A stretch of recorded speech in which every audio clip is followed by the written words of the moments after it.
everybody. Thank you for joining us for another episode of the Wayne Public Library Virtual Jazz Series. And today I have the great pleasure of chatting with the versatile and very talented Steve LaSpina. So welcome. Thank you. Nice to be here.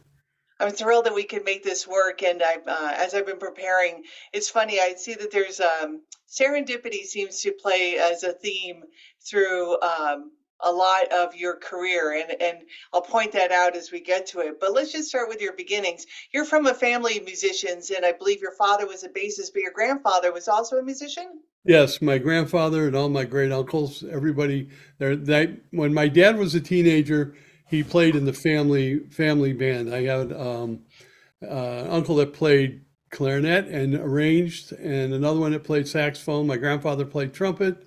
I think one of the other uncles was a drummer, and one was a piano player. So they kind of had a band back in the 40s. And music just on my father's side, and then my mother's side, they're all artists. So they're a very creative family. Now, was it because your father was a bassist, so you were drawn to being a bassist or a string instrument? I wanted to play piano. I didn't really want to play bass. And my dad kind of insisted that I play the bass. He said, there's always work for bass players. So you're going to play the bass. And I'm like, oh, okay. And then I started playing it, and I realized I had a natural ability for music and for the bass, and I just stuck with it. But were you trained on piano early on to learn how to read music? I started playing piano when I was in grammar school, and my father was giving me lessons, which is a warning sign right there. Never, never study with your parents. Um, and I didn't keep up with it. I remember at one point when I was in sixth grade, I bought a guitar, and I was playing guitar. But like my father said, like there were a lot of garage bands, kids were playing. I grew up in Chicago, and they always needed bass players. So I ended up buying an electric bass. And that's how that started. And then playing upright bass. Um, yeah, I mean, that's just something I kind of fell into. My education, I unfortunately went to very bad grammar schools, and they were all, I hate to say it, people may not want to hear it, but they were all Catholic grammar schools that were behind the curve. And I never really got the primary education that I probably should have had. And music was something that came very easily to me. And in junior high school, I started playing electric bass. I played guitar, and I found that it was something I was good at, and I was straining at academic work. Always going to summer school, trying to play catch up. And when I got in, and we moved like three times during my grammar school years, and we ended up in Northwest Chicago that had a very good music program. And I started playing more upright bass and playing in the orchestras. And I happened to be messing around with the bass. I was in seventh grade, and the superintendent of music happened to go by, and he heard me, and I was just kind of imitating my dad. I didn't know what I was doing. And I got a scholarship to go to the University of Illinois, summer music programs. And that's where I started with classical. And then in 68, when I first year, or 69, first year of high school, they started a jazz camp. So I'd go 2 weeks for classical and 2 weeks for jazz. And I found that I really liked jazz. And I was playing a lot of rock and roll music on electric bass at that time. And jazz seemed to fit me better, and classical. So that's how that all happened. And in high school, I became obsessed with playing the upright bass. You made me laugh with the fact of your father trying to teach you. I can remember my father trying to teach me new math in the 70s, and that was not a good thing. And I always say that parents should never teach your children how to drive or really homework, and kids should never try to help their parents with computers or cell phones. That makes perfect sense. Yes, I agree, 100%. Yeah, So yeah. when you were playing electric guitar, I have a notation that you're playing fretless and fretted electric guitars. For the pedestrians of us in the audience here, what is the difference between them, and how difficult is it to switch? Well, it was electric bass. I played acoustic guitar in junior high school, and then I switched to electric bass. and I stopped playing guitar because it was too hard for me to get my hands to do what you needed to do. I was used to playing like this. So the fretless bass was something that came around in the 70s, and it's hard because you have to put, instead of pressing down between the frets, you have to press down where the fret is to get the note to play in tune. It's a little harder to play in tune, but it's a great sound. And I really stopped playing electric bass for the most part when I moved to New York in 79. In the 70s, when I lived in Chicago, I played mostly electric bass. And that was part of the reason I moved to New York, because I really wanted to play more upright bass. You were And playing electric bass for TV commercials when you were in the Midwest, right? right, I did a lot of TV commercials, some films, like short films, and um, it was pretty cool to like turn on the TV and hear you on a McDonald's commercial or a Ford commercial. But it wasn't what I wanted. It wasn't as creative, and I really wanted to play more creative music. I could have made a lot of money, and I did make a lot. I made more money in Chicago than what I made in New York, playing TV commercials back in the day. But it wasn't as rewarding, and I really wanted to play play upright bass and play jazz or classical music. So when I look at when I start to do the numbers of your age and what you've accomplished so much before you were even 25, like it just kind of blows me away. So I have noted that you started professionally really about 15. You were able to do a lot of gigs where your dad kind of double booked and you got that. You Yeah. were studying under Rufus Reed, who also helped to Yeah. get you more gigs. And there's one of our serendipitous moments here is Rufus Reed associated with William Patterson. Yeah. And this program here that I started was because of our proximity to William Patterson. So many of the people I had the pleasure of interviewing are associated with William Patterson. And I did also interview Rufus Reed. So do you want to talk a little bit about studying with Rufus? Well, here's the connection. While when I was in high school, I was really more serious about being a classical musician. And Rufus studied with Warren Benfield, who was with the Chicago Symphony. He was one of the most renowned classical bass teachers in the country at that time. And so I kind of met Rufus first through Warren Benfield, through the classical thing. Rufus was going to Northwestern University at the time. And then Rufus and I connected later on, jazz-wise, when I decided not to go into classical music and to play jazz. And Rufus, I took a couple lessons with Rufus when I think he was still going to or no, he wasn't going to Northwestern. He had graduated. And he helped get my career started in Chicago. He made some phone calls and kind of hooked me up uh, with some of the very best musicians in Chicago at the time. And then when I moved to New York, some years later, he and Michael Moore were very instrumental in getting me started in New York. And then when I decided I wanted to go back to school, because I never finished and got my degree, I talked to Rufus about going to William Patterson. And then through things that were going on in my personal life, I wasn't able to start going back to school at that point. And then when Rufus left William Patterson is when I started at William Patterson.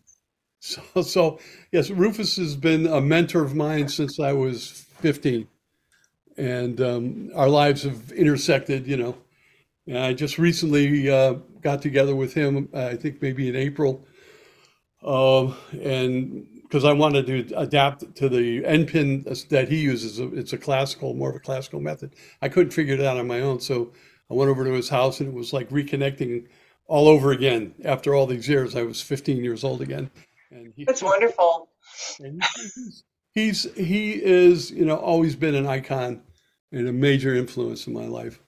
As a teacher, as a musician, as a bass player, as a composer, we've all, kind of he sets the bar, very high. But it is, we've had this parallel connection, I guess. You know.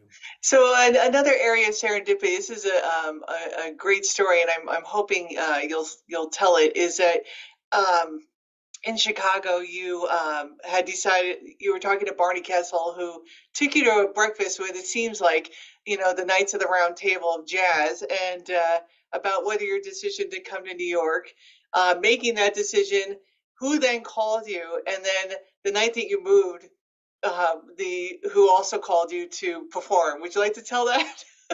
Well, I'm not sure which is.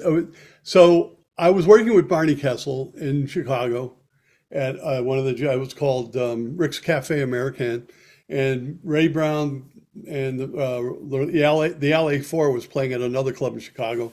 And I was talking to Barney. I says, I don't know if I should go to LA or New York. And he's like, well, you should go to New York. And he says, come and have breakfast with me. We're going to meet some friends. And we went to this diner on Rush Street, and there was Ray Brown, Lorenzo Almeida, Bud Shank, and Shelly Mann. And so I had, hung out with them, and Ray was like, you really should go to New York. I think New York would be perfect for you. And everybody kind of agreed. And that was when I called my dad at 2 in the morning and said, hey, I'm having breakfast with Ray Brown and Shelly Mann. And he couldn't believe it. He says, I'll be right down. I says, no, you won't. I'm not telling you where we are. You're not going to sit in on this one. And when I moved to New York, I let Rufus know, and Rufus helped me right away. Rufus and Michael Moore, who I had both been taking lessons with, helped get me started immediately. And I'd gotten a call from Marion McPartland in January. My wife and I at the time were going to our last big vacation because I knew I wasn't going to be making the same money. And we were going to the Bahamas for New Year's Eve. And the phone rang and I wasn't going to answer it. And I went back and answered it. And it was Marion, and she offered me the bass chair in her trio. So I was very lucky that all that stuff came together. And when I got to New York, and yeah, just a lot of And the unbelievable. day that you moved, which was April 1st, 1979, who did you get a call from? Well, no, I actually, how that worked was I ran into Jim McNeely, who said, "We need a bass player tonight with the Mel Lewis band. Are you available?" And I'm like, "Hell yeah! Are you kidding?" I just drove from Chicago and unloaded a U-Haul truck, but I wasn't going to give up on that one, and that's how that started. So It's incredible. I mean, just the serendipity of how everything kind of fell into place for you. I always say to everybody, I was very lucky. It had to be. It must have meant to be because I never had that kind of luck in Chicago as far as playing the music I wanted to play. I did a And lot you're of. still all under 25 at this time. Yes, I was. Yes. Yeah, I was, I don't know, 24, I guess, when I moved to New York. Or I just turned to 24, or maybe 25, I forget. 79, so I guess it would be 2024. I don't know. I can't do the math. But anyways, yeah, no, I was incredibly lucky. And Marion helped me get an apartment. I think Rufus helped. I needed, letters to get the apartment because I had no credit. I hadn't lived in New York, and both of them helped me, secure an apartment. So, How long were you playing with Marion McPartland? Was it up to about 86? um, I started working with her, doing her Midwest work in the 78 or 77, and I worked with her up until about 85, 86, I think. Yeah, because we had the Carlisle every summer, plus whatever other work she had. Yeah, Such an incredible pianist and a woman, and her radio show is fantastic. And right.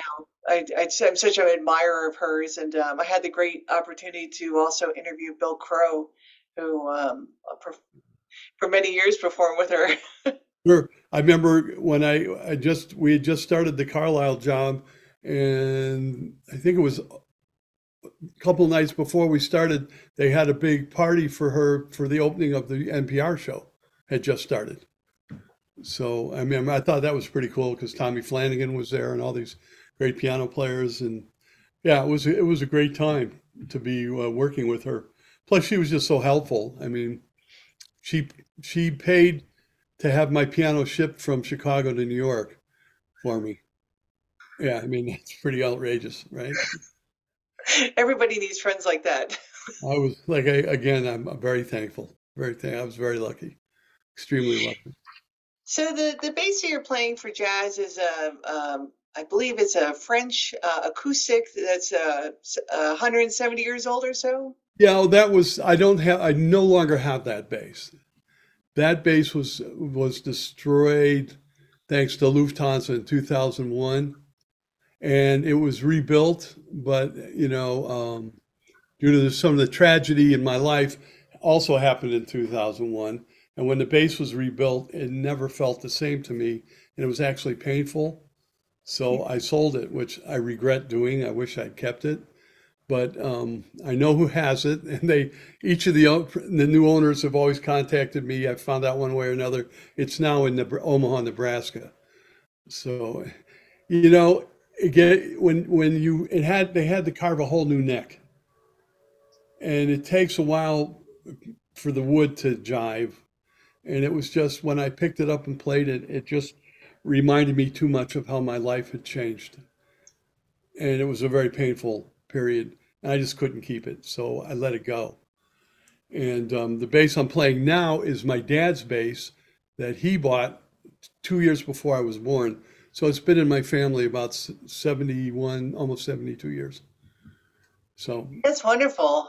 There's a lot of discussion on a website called let's see if I can find my note here, talkbase.com, on their forums, and about the different strings that you use on different albums. And would you like to touch on that, about whether it's steel or gut for well, whatever, and what your preference is and when you perform?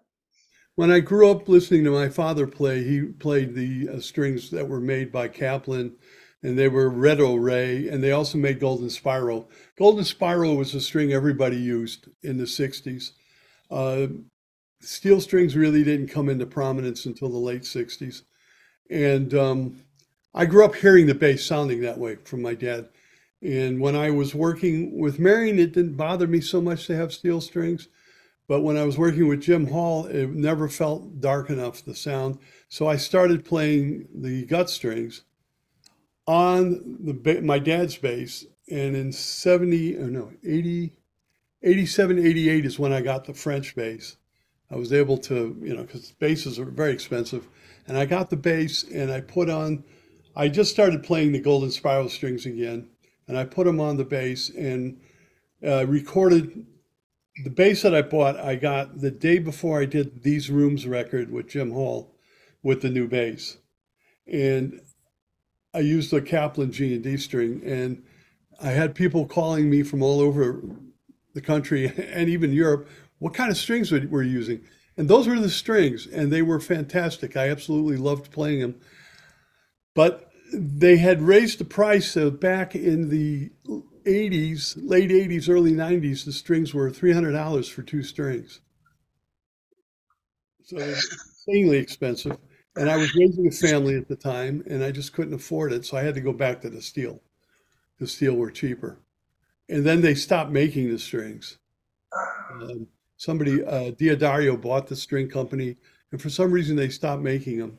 And Charlie Hayden bought the whole warehouse full of strings because he used them on his bass. He had a unbelievable, maybe there's three in the world, Italian bassist, and those strings are just lovely. Now there's a lot of options. There's more options, but during that period of time, most people weren't using the gut strings in the 90s, late 80s, early 90s. So it was kind of a rarity that I was using them, and I got a lot of people asking me about them.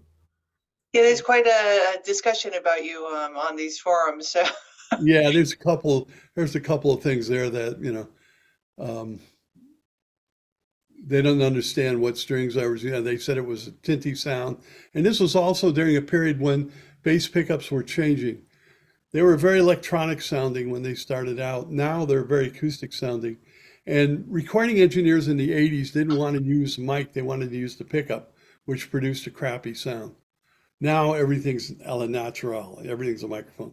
But back then it was a transition period, and younger people don't understand that transition period. So yeah, so there's a lot of talk about it because I was kind of in that transition period. now, when you were learning bass, is it are you automatically taught using plucking versus using a bow, or was that the influence of your learning classical? Well, my dad always talked about the classical because he did both. He studied when he was a young man. He studied with a bass teacher who also Richard Davis studied with in Chicago, and that was all classical. And I don't know what strings they used back then, but the if you're really serious about playing the upright bass, you really need to understand some of the classical techniques because when you play with the bow, it's a lot more your intonation. You can really fine tune your intonation when you're just plucking. The string only resonates for so long, and you can cheat a little. Although there's people that have, I mean, like all the great bass players like Paul Chambers, Oscar Pettiford, Ray Brown, they all knew how to play with the bow. So the bow is very important. I fell in love with playing with the bow when I heard Gary Carr when I was a kid, and that's what I wanted to do. I really didn't want to play with an orchestra, and I was supposed to audition for the Lyric Opera, and I decided I didn't want to do that. I used to and uh, go backstage and hang out with my teacher at the Chicago Symphony, and I'd hear all the guys complaining about playing Mozart and Beethoven, the older musicians. And that was at a time when the Chicago Symphony was one of the world's renowned symphonies. And these guys are complaining. And I'm like, I don't want to do that. I don't want to crow. I don't want to complain. I want to be excited about everything I'm playing. And I really just wanted to be a soloist. And there really weren't any soloists. And my bass teacher kind of talked me out of it. And there's another great classical bass player, soloist, who also studied with him, who didn't let him talk him out of it and pursued that career. For me, I just said, that's enough. I'm going to go play jazz. And when I said to Warren Benfield at the time, I said, I think I'm not going to do the audition. I think I'm just going to play jazz. And he says, you mean you want to spend the rest of your life playing in smoky jazz clubs? And I'm like, yeah, I do. I think that's what I want to do. And that's when I made the departure. I always call myself a closet classical player because that's really one of my first loves with the upright bass was playing classical music. So much of classical music does permeate jazz in such a positive way. When I think of compositions like Duke Ellington's Reflections in D, or when I listen to Monty Alexander, there's so much Debussy, it's there's so much that permeates it. I can't see a separation to it. Well, it's it's all related. It's all music. When you're composing a piece of music, you're improvising just in a way, right? You're writing down what you're hearing. And when you're playing jazz, you're composing, instantly composing too when you're improvised. So it's what's the fine line there? I, and So I have a great quote that you want to improvise as a horn. Um, uh, so would you like to expand on that a little bit? what do you mean improvise as a horn? I think It about was a quote that you had. Let me see if I can find it. Excuse me. Here we are. I always wanted to be able to solo like an alto sax player, says Steve LaSpina. I thought of the bass as a horn and refused to be limited by its size. that's true. I mean that's exactly it because the other instrument I really wanted to play was alto, and I wasn't going to let bass playing the bass limit me to not being able to play like that. I mean, it's pretty hard, but it's not something that I was always going after when I was younger. My hands don't move like they did when I was in my 20s and 30s, but that was my goal, and I'm satisfied with where I got. I mean, of course, there's always improvement on everything, but I think I kind of got where I wanted to be with it. So you, after Marion McParland, you were playing with Jim Hall for, I believe, 26 years. Yeah, I also played with Stan Getz was my big job right after Marion that I got, and Jim Hall, and I was in Benny Carter's group for a long time, his last group. I was very lucky. I got to play with a lot of different people. My first time at Carnegie Hall was with Stan Getz and Bob Brookmeyer and Mel Lewis, and that was in the '70s or the '80s, the early '80s. So I'm very lucky. I got to play with a lot of people. But So were you composing the whole time from when you arrived in New York, or even when you were in Chicago, or was there a time that compositions kind of took over more of what you were focusing on? well, I think I wrote my first tune while I was living in Chicago, and then I kind of didn't do much after that. I was concentrated moving to New York, and um, I think it was I was teaching at NYU. Started teaching at NYU in 1982, I think it was, and I quit. I think in '89. Um, NYU had just started the program. It was in an office building, and it was in its infancy, and I wasn't happy being there. And I was commuting at that time.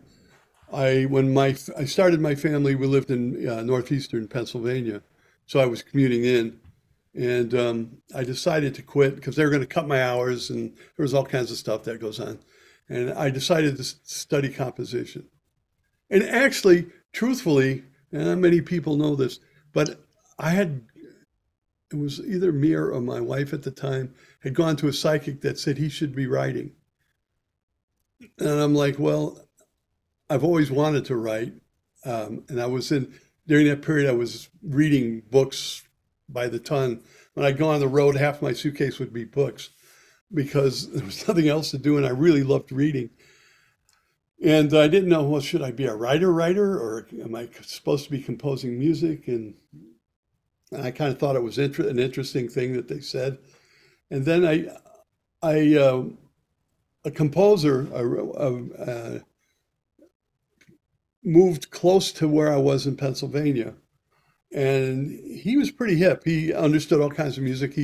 I think he's the chair at Rutgers now.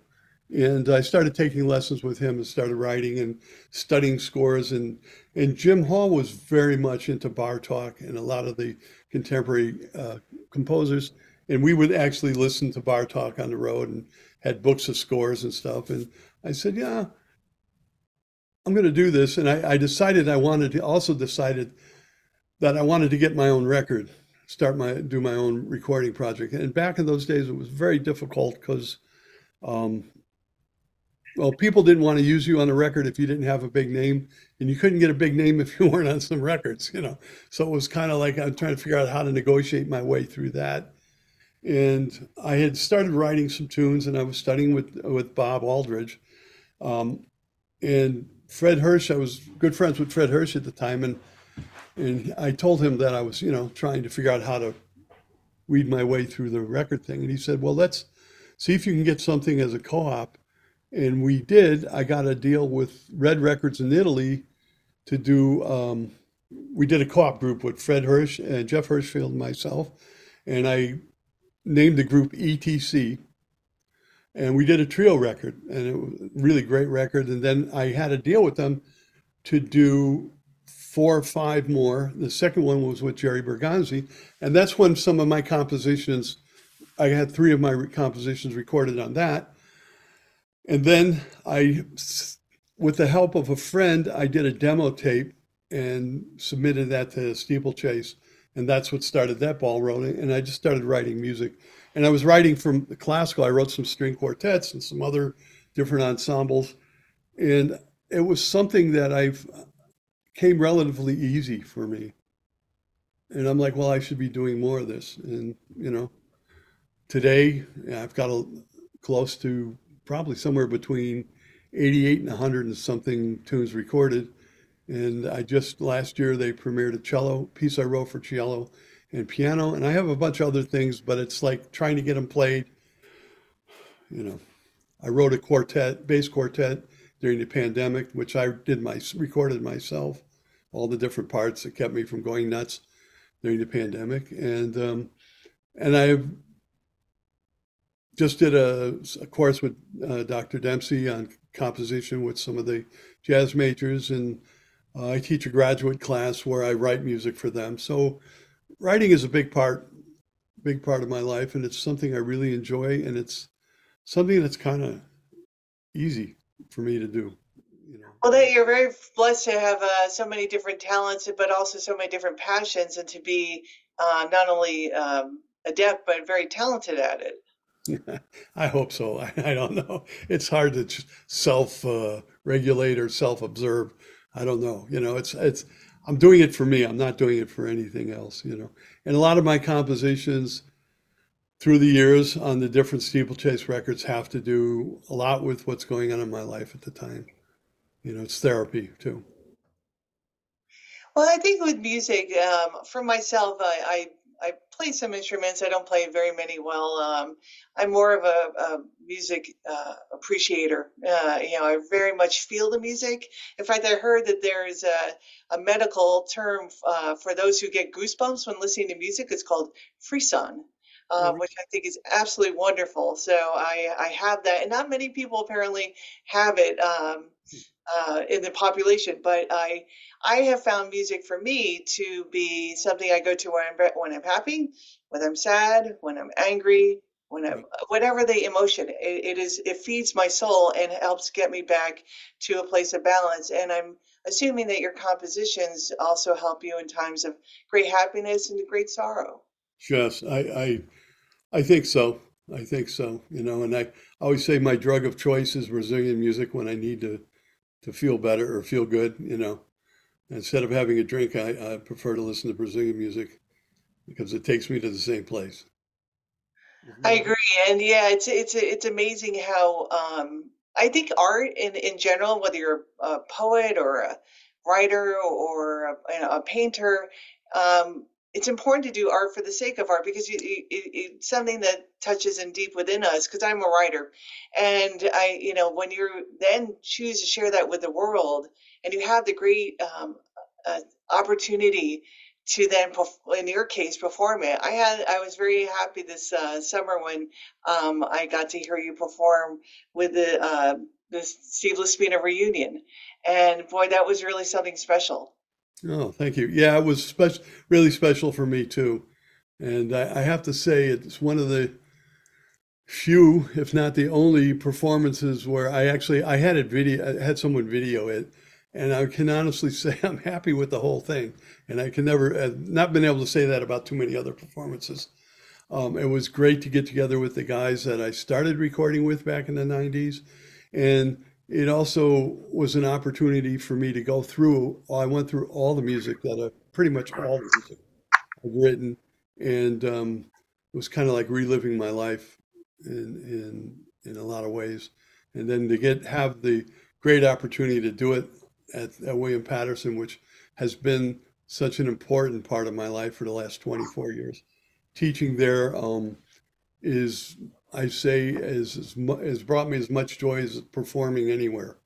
And I love the interaction with the students, and I feel truly blessed to have been a part of that program for all these years. You know, the students are what make that program so wonderful for me as a teacher and as a human being to intermingle with all of them. It just is really great, you know. I agree with you, and this is I'm very passionate about that program as well, and like to use this to try to promote it because it's so wonderful to hear such great music nearby. No bridge, no time. I'll do my David Dempsey, shtick here. Yeah, like it's a no brainer to hear some really wonderful jazz, and the William Patterson is very. It's wonderful that you're teaching there and performing. Yeah, like I said, I feel very blessed to have had that, had been there so many years and to have, um, I still hear from students from, the 90s, and I get a chance to play with a lot of them. Will ask me to do gigs once in a while and find out what they're doing and how they're doing, and it's really been great. I had the pleasure of interviewing John DiFiore, the drummer, who also has played with you quite a lot, and is also a teacher up at William Patterson. Yeah, John is great. John was, um, I think he was in one of the first grad classes, and when we would play together, I'm like, I really, love the way he plays, his sensibility, his musical sensibilities, and his sensitivity. I mean, he really is exceptional. And he's a composer too. He's got a lot of bases covered. He's a great guy. Sometimes I feel like he's a younger version of me when I was his age, um, you know. But yeah, I like John a lot. So when you performed this summer with the C. LaSpina reunion, the original CD was from 1992, and I think it was the same, all the same guys, but you had the addition of one more musician. Right.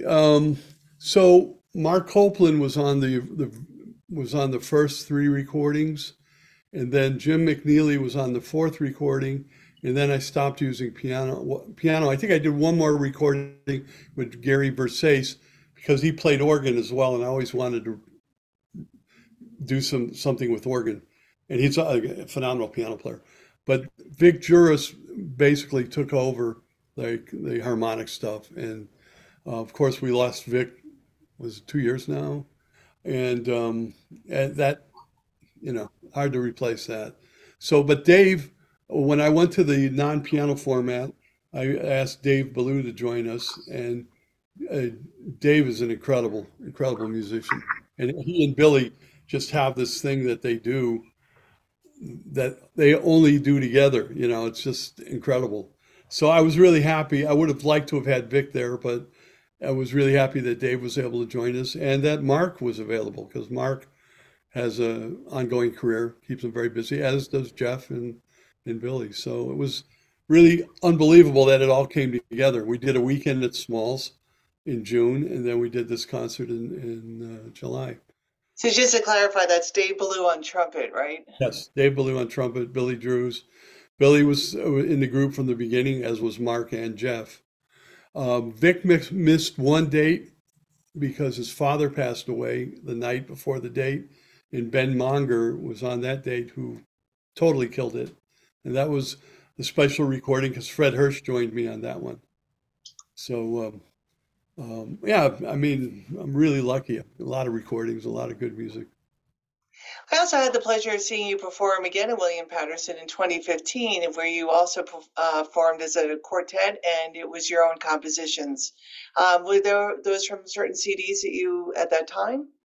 Yeah, that was all stuff that I previously done. That was with John and Matthew Fries, and I don't know. I think it was Billy Drews was on that one. Yeah, that way I just started in 2015. I just started like trying to book again as a leader. You know, I kind of it was never super important for me to be a leader, but I did like having my own compositions to play and playing with my own group. We actually performed quite a bit in the 90s at a place called, what the heck was the name of it? Vigiones, which was down the street from the Blue Note, which was a great club. And they gave a lot of people a chance who weren't like super high name, big name people to perform. And I performed there actually quite a bit with the group, with Mark and I think Vic and Billy and Jeff.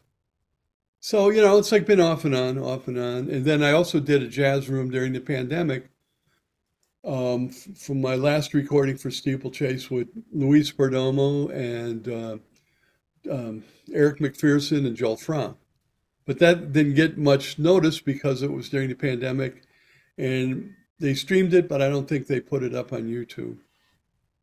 So, So I saw an interesting interview that you did with Boardwalk Jazz and PJ Rasmussen, and you have a wonderful conversation about the importance of live music and how important it is that students and young musicians try to see as much live music as possible. Is there a point where the pandemic was a positive as far as being able to share music worldwide via the internet and connect, or do you see that, or is it a deficit, or is it just another way of presenting? I think I I think it was an incredibly tough period, and I think we were all starved to hear music, and it kind of changed that we could do these streaming events, but there usually weren't audiences. So I felt like it was missing something. But it was great that it was still. I remember I watched a couple of things from the Vanguard when they started streaming. Um, it's a weird period of time. I can't believe that we've all survived it. Those of us that did survive it, we lost a lot of people. But um, I think what I got the most from it is people really were starved for hearing live music. I was actually doing carport concerts here. I live in a condo and we have a carport, and we started doing weekly concerts. I get people to come out and neighbors. We actually had like 40, 50 people that would bring their chairs and they bring food and stuff, and they'd all socially distance out into the street, and we would play, and people would donate money, and the guys that came from New York actually did pretty well, and we all played with masks on and everything, and people just were so starved to hear live music, as we all were, and to get out of our houses and actually, I don't know. I'm still on the fence about the whole thing. I think it showed maybe the importance of hearing live music. I think young people in general, because there is YouTube, don't go out as much as they should to hear live music. Yeah, it's expensive. Going into New York is going into New York, but you know, it's such an important part of the education for young musicians to hear live music, because it's something that you only get from being in the room when it's happening. You can look at all the YouTube videos you want, but there's still not the same thing as sitting in hall.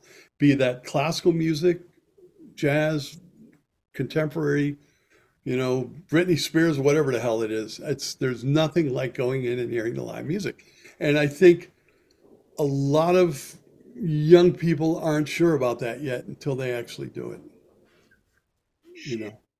I agree with you, and I think of the times where my father was a jazz musician, and he took me to Gulliver's that Yeah. used to be in West Patterson, and I went to Struggles, which was in Edgewater when I was a teenager, early 20s, and just I got to hear Monty Alexander and Ken Poplawski and some wonderful musicians, and then get to see his jazz gigs in the 90s when he was kind of in the backing band for a gig called Jazz at Noon.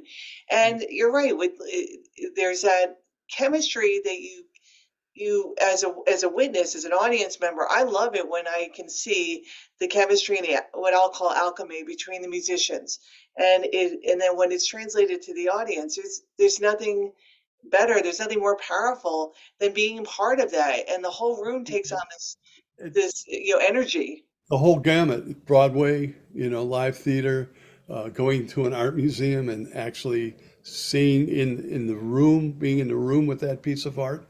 I mean, you can't replace it. And uh, I think some of the younger generation is not, they haven't quite grasped that yet. And that's why I'm always after them. Are you going to hear, you need to go hear some of these great musicians while they're alive and go be physically in the room. It's just not, it's not replaceable, you know. Well, between William Patterson's concerts and hopefully the jazz series we have at the library, they at least have some, free or inexpensive options Right. available to them. I think they get it. I mean, the whole educational system of learning has kind of been turned on its head with the internet, be it music or whatever, there's an element that's missing, and that's that live interaction and actually being in the moment. I see so many people on Instagram showing themselves playing the instrument or playing along with a record. There's okay, great, but let me hear you play live with other musicians. You know, that's the true deal. So, I think they get it. I think they get it.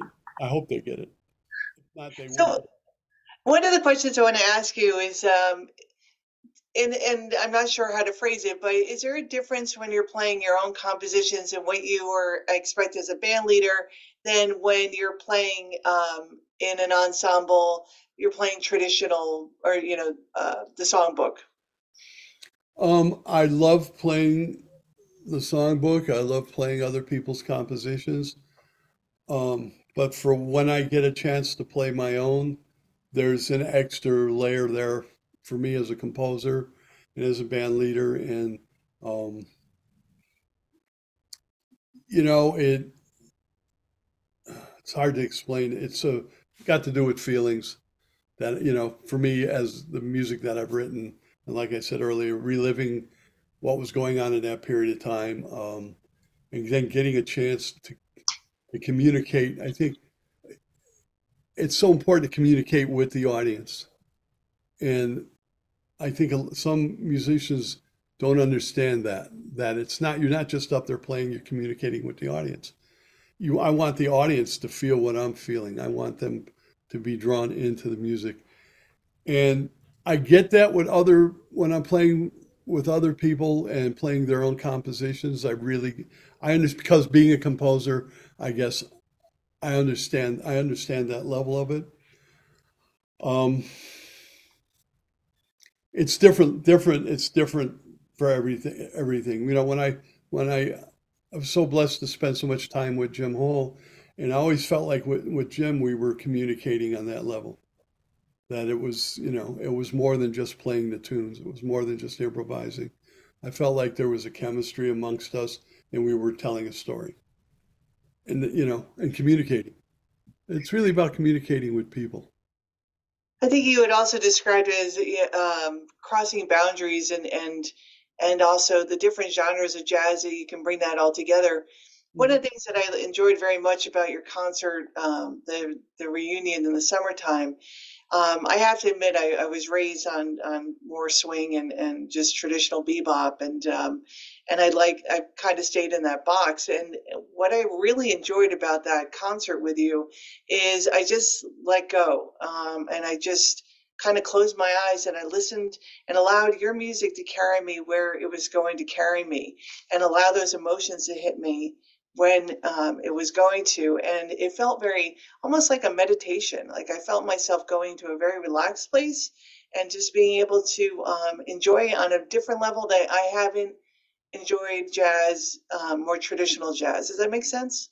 Yeah, and thank you for that, because that's kind of what I'd like people to experience that. I'd like them, um, because my music is not very bebopish. I don't know what it is. It's a combination of me. I'm not a hardcore bebopper, but I love standard tunes and I love classical music and I love kind of telling a story. And all of the music that we performed that night was a different, it's just different kind of statements, I guess. Um,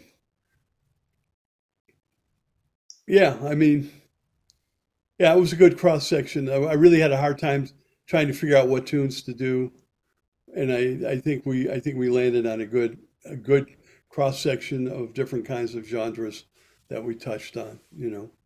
Um, I would like people to get exactly what you said you got from it. I hope that people come away with that, kind of trying to tell different stories. You know. It was very special. I was very touched by it, and yeah, I was so glad I had that opportunity. Um, so to talk a little bit about you as a teacher, and you teach composition as one of your classes.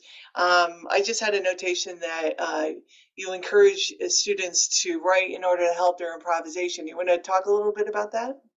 Yeah, I mean, I think it's very important because when you're improvising, you're composing, but to get a better understanding of um, having your improvising be a compositional statement, writing is very important in that, putting it down on paper.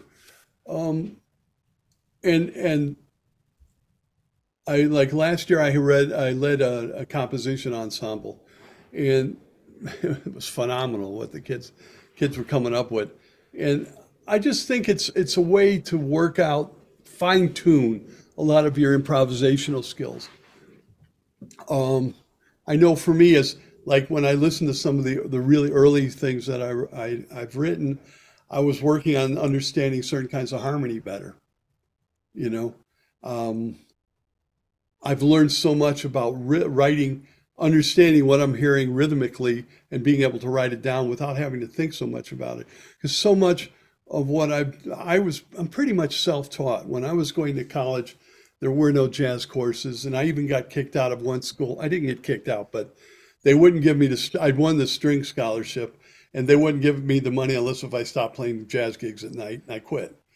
And so did my Warren Benfield. He said, "Oh, I can't build a bass department here if you're going to be like this." And we both walked out the door. Um, it's composition is so related to everything, and it's really, I think, the even if you don't write a lot of music, it's just really good work to do to fine tune your improvisational So, understanding. and you compose on piano, the one that Marion McPartland shipped out for you. Do you encourage your students to also compose on piano or on whatever instrument they're comfortable with? Well, really really great musicians of any genre play piano, a certain amount of piano. I'm not a pianist, but I can sit down and play piano and get my musical ideas out. And I think piano's the key to music, period. Any style of music. It really is. And I encourage all of my students to play some kind of piano. To me, when you're playing piano, you're looking at your one hand is playing the melody, the other hand is kind of playing the harmony. And it really is something that you can look at and see both of the things at one time. We really can't, when I'm playing the bass, it's hard for me to envision that, but I can see it on the piano. And you can see how the harmony works with the melody that you're playing. Piano's the key. It just simply is. Actually, it's 88 keys. 88 keys, yeah. Yes, it's 88 keys into music. You just gotta find the right door. Um, Sorry, I couldn't let that one pass. well, I couldn't let it pass. Um, yeah, I think most of the students understand that, you know. Um, I can't write on the bass. You know, I can play a bass line and I'll say, oh, well, that might be a good start to a tune, and then I'll go over to the piano and finish it on the piano. Now, when you teach composition, does that go hand in hand with teaching arranging? Not necessarily, but generally you do touch on the arranging. Um, we I was co-teaching the composition segment with Dr. Dempsey. We just finished, and it was really interesting because one of the kids had written out a tune, and he actually had arranged it, but he didn't. I don't think he really realized it what he had done because he wrote a horn part that kind of answered the melody. I'm like, well, that's a great arrangement. I think one leads into the other. I always wanted, that was also one of my other things. I always wanted to be like a Don Costa or Torrey Zito, one of great arranger, because I love that, but it's never been something that I've pursued. But it's all part of it, there's just, music is endless. I need another 70 years to get where I want to go.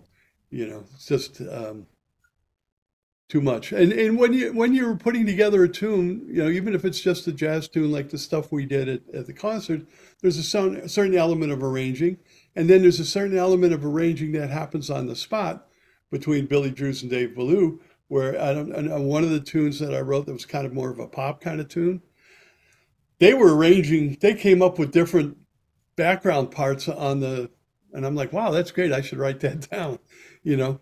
And that's just spontaneous stuff that those two gentlemen have always been able to produce in my music.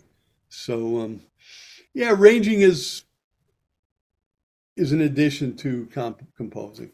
And if when you're writing composed through music, you're sort of arranging too. When I wrote the piece for cello and piano, I'm like, okay, I'm not going to say, okay, 16 bars piano. I have to write out everything, so it's a little more arranging in your head. It's all interrelated, I think. Is it when you were early on in your compositions, did you find it difficult to kind of let it go and see where it'll go musically? I know as a writer, when I've written a play and I had some friends who were actors put it on, and it was probably one of the most horrifying things that I've ever had to experience because there were levels where I was like, ugh, that wasn't very good, or oh, that was okay, or oh, that's not exactly what I meant. Why are they doing that? Does the same apply for musicians and composition? Um, Possibly, yes. Think about you just sparked a memory of when I tried arranging one of my tunes for a big band. I went upstate. I found out about a rehearsal band in Albany, and I didn't put my name on the charts. And a friend of mine was playing guitar, and I said, "Can you have them pass this out and let me see?" I didn't know how bad it was going to be, and or how good. And so they played it, and I sat in the back of the room and listened to them. And there were parts where I'm like, "Oh, geez, that wasn't good." Other parts, that was good. So I guess that's the rewrite. Even authors do, I guess. You rewrite, you see how it flows, and then you redo it. You know. I think when you put it out into the world, sometimes you just have to let it go and see it takes on almost a life of its own, and you have to just accept that. Yeah, and like even again with the guys that I spent 20 years recording with, I trust them also to help it along, and they do. And there were times when Billy Drews would say, "Hey, maybe we should try this," and I'm like, "He always has good ideas. Let's try it and see what happens." So I also lean on the musicians that are playing the music too to add to it, as I do when I'm playing somebody else's music. What can I add to it? So it's kind of give and take, I guess, a little bit. Is there anything else that you try to impart to your students? I know we've covered quite a number of things, but is there anything else that comes to mind? Um, well, I think most of them know, that something my father used to say, you're only going to get out of it what you put into it. And that's one of the things that I always try to impress, that you need to work at it, you know. Um, and then it's not only being a great musician, it's also being able to show up on a job, be there on time, be there with the right attitude, and then also know how, because you can be the greatest musician in the world, but if you're socially inept, you're not going to get it. You have to understand that how the business works too. And that was something, I love my father, but he wasn't great at that. And I didn't get a lot of that from him. I figured it out as I went along, that you need to learn how to network. And also it's a business, you know. So that's part of it that a lot of people don't talk. And I talk to my grad students, I say, everything's great right now, but someday you're going to be in your 50s, some days you're going to be in your 60s, you're going to be in your 70s, and you got to figure out it changes as you get older. So you also have to plan ahead, because someday you're not going to be able to do 3 gigs a day, and or your hands aren't going to. I know I don't have the stamina that I had when I was in my 30s, and you have to prepare for the future too. Long range plans, not just tomorrow. And I think a lot of musicians don't think about that. When you try to teach that, do they get that, or is it the first time they're thinking about it? I don't know. I'm not sure, but I do try to say to them, it's in the reality. It's great to be up there performing. It's great to be, woodshedding and playing bebop, but are you going to be, you got to figure out how to make a living too. And you got to pay back your student loans if you're doing that, and how many $100 jobs are going to help you do that? Well, not enough. There's not enough days in a week. So really have to figure out, you have to have a little bit of a game plan. And that was something my dad was pretty good. He used to always say you have to prepare for the future. He used to say to me, it's not as much fun as it sounds all the time, and which I thought was a great line. And and then later on, right after I moved to New York, I realized that I had to have an idea of where I wanted to be. You have to have goals. and work towards those goals. You can't just be philandering. You have to say, okay, I knew I wanted to play with Mary. I wanted to play with Bill Evans. I wanted to, I was interested in Stan Getz and the jobs that I was doing. I knew where I wanted to go, and I worked towards getting there.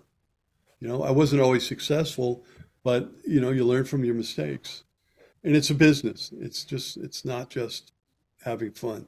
That's the problem with, you play music, huh? Yeah, well, it's not just that I play. I got to get paid, and you got to make a living. And someday you might want to have a family, or do you want to live in a studio apartment when you're in your 50s? And you want to have a relationship. You want to have a life, And I think that's something I try to get across to, especially the grad students. Okay, you've done this work. Now where are we going? What's your next step? What do you see 5 years out, 10 years out? And I think that's an important part of us being educators, is to also bring that into focus. Only so many people get to be Chick Corea and, Herbie Hancock or Miles Davis.